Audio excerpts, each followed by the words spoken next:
Remember the women who were denied abortions that are now suing Texas, saying that the state's anti-abortion laws harm. They are suing the state of Texas and the Attorney General for vague, harmful abortion laws that are on the book. The lawyers of the state of Texas and the Attorney General just released their response, and it's unbelievably difficult to find. But it really highlights why these decisions should be made by medical providers and should not be left up to legislators who do not understand anything about pregnancy, childbirth, or the postpartum period. We're going to start off with what they have said about Lauren Miller's case.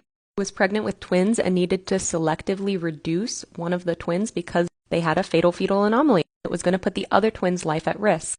However, these lawyers have said there were not any facts presented that demonstrated that her inability to procure an abortion in Texas was traceable to any action by the defendant, and that the source of her injuries was the confusion and frustration she felt after speaking to her medical provider, and her disagreement that she did not meet the requirements for a medical exception, despite later in the paragraph saying, according to Texas state law, her baby's diagnosis did not threaten the mother's life, and so she had no legal right to abort her baby. They made the link. They clearly defined and showed that there is a link to the Texas state law and her inability to procure an abortion. Do this with basically every single defendant's case. Claim that the person who was not able to get an abortion could not possibly be linked to any of the actions of the defendants, meaning the state of Texas or the Attorney General, and then go on to further say that these babies' diagnoses didn't pose a threat to their life, so they couldn't get an abortion under one of Texas's exceptions. They said it themselves.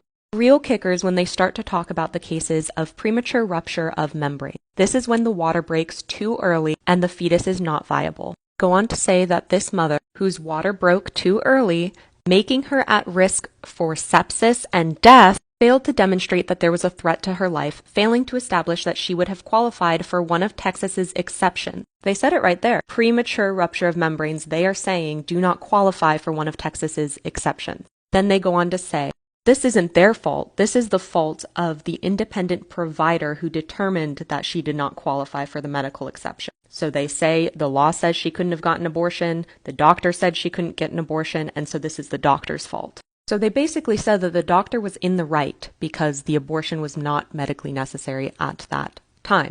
Then they go on to talk about Amanda Zurawski's case, whose water broke too early. The doctors waited, sent her home, and she came back septic. Except this time they said it's the doctor's fault for waiting until she was septic. So within these two cases, first one, they claim that the doctors were right to wait.